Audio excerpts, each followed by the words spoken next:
Assalamualaikum warahmatullahi wabarakatuh. Perkenalkan, nama saya Ilham Derino Adriko. Di sini saya dengan partner saya, yaitu Bika Mulkanazima. Di sini kami dari kelompok Macan akan mempresentasikan hasil dari penelitian kami, yaitu pengaruh konten ulasan produk terhadap minat beli.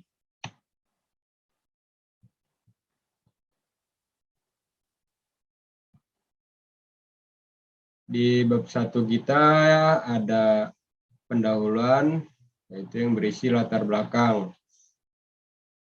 Fenomena fitur layanan ulasan produk di e-commerce yang merupakan salah satu bentuk transaksi perdagangan barang atau jasa yang menggunakan berbagai macam media elektronik. Selanjutnya ada perkembangan zaman yang kini semakin pesat. Selanjutnya ada dampak dari penggunaan fitur ulasan produk kecantikan wajah. Selanjutnya yaitu ada tujuan penelitian. Secara umum, tujuan penelitian dari penelitian ini adalah untuk mengetahui dan menjelaskan pengaruh ulasan produk di e-commerce Shopee terhadap minat pembeli produk kecantikan wajah di daerah Kota Tangerang Selatan, serta untuk mengetahui apakah ulasan produk di e-commerce Shopee dapat mempengaruhi seseorang individu terhadap minat pembeli. Manfaat penelitian memberikan hasil yang menjadi bahan atau dasar suatu kajian atau pembahasan mengenai konsep atau teori yang sama, yaitu mengenai pengaruh ulasan produk pada e-commerce Shopee terhadap minat pembeli produk kecantikan wajah. Bab 2, teori dan konsep. Dalam penelitian ini menggunakan teori of resonant action.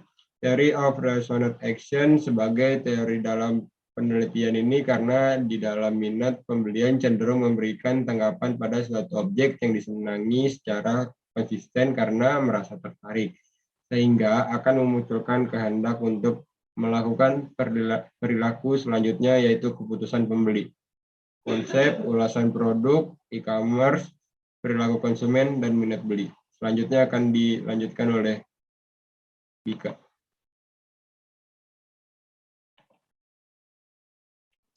Oke, terima kasih rekan saya, Ilham Derino.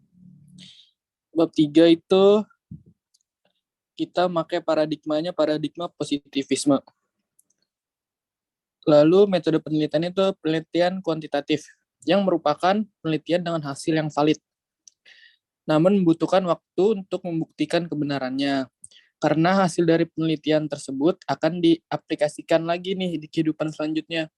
Penelitian ini juga merupakan penelitian deskripsi dengan menggunakan survei.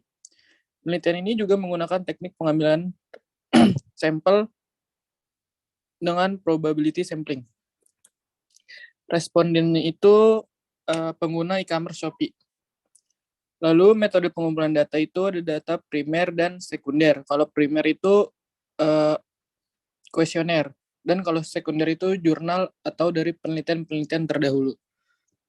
Lalu kami melakukan pilot testing dengan 10 pertanyaan variabel X dan 3 pertanyaan variabel Y yang disebarkan kepada 30 responden. Lalu uji validitasnya itu Airtable lebih dari 0,361 sebanyak 15 pertanyaan valid. Lalu uji reliabilitasnya itu dengan Alpha Crunchbase sebanyak 903. Keterbatasan penelitiannya itu adalah hanya terfokus pada masyarakat yang mempunyai akun dan yang menggunakan Shopee saja. Pada sisi lain, keterbatasan kami juga adanya beberapa masyarakat yang masih tidak perlu memperdulikan layanan fitur ulasan pada produk. Selanjutnya itu ada bab 4. Saya jelasin dulu, ada gambaran umum.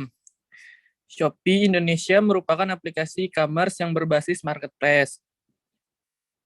Aplikasi ini diklaim sebagai aplikasi mobile marketplace pertama yang bagi konsumen ke konsumen yang ada di dunia. Shopee juga berasal dari Singapura yang dikelola oleh Sia Group dan dipimpin oleh CEO yang bernama Chris Feng. Shopee telah diluncurkan di 6 negara Asia Tenggara pada tahun 2015 dan masuk ke Indonesianya itu pada tanggal 1 Desember tahun 2015. E-commerce Shopee ini menawarkan berbagai macam produk yang dilengkapi dengan metode pembayaran yang aman. Layanan pengirimannya juga sudah terintegritas dan adanya fitur chat yang membuat penjual dan pembeli bisa saling berkomunikasi secara langsung. Selama di Indonesia, Shopee mencapai pembelanjaan online senilai 24 triliun rupiah, dengan pertumbuhannya itu 43% setiap bulannya. Lalu hasil dan pembahasannya itu ada uji hipotesa, yang dimana H-nya itu ditolak dan H-nya itu diterima. Lalu ada koefisien korelasi. Hasil R hitungnya itu 0,909, yang bisa disimpulkan bahwa variabel X dan Y itu searah. Lalu ada determinasinya itu hasilnya KD-nya itu sama dengan 82,62%. Lalu ada uji regresinya itu Y-nya, maka Y sama dengan 1,175 ditambah 2,297 dikali 10 sama dengan 24. Jadi 145 nilai skor variabel Y. Setelah data penelitian sudah menunjukkan hubungan antara variabel X dan Y, maka peneliti akan mengkaji dan menganalisis lebih dalam mengenai kaitan konsep dan juga teori yang digunakan dari masing-masing item pertanyaan dengan penemuan-penemuan yang menarik, dan bisa dijadikan sebagai bahan evaluasi dalam melihat pengaruh layanan fitur ulasan produk pada e-commerce Shopee terhadap masyarakat di Kota Tangerang Selatan. Itu saja yang bisa kami presentasikan. Saya dan rekan saya, Ilham Derino, pamit undur diri. Assalamualaikum warahmatullahi wabarakatuh.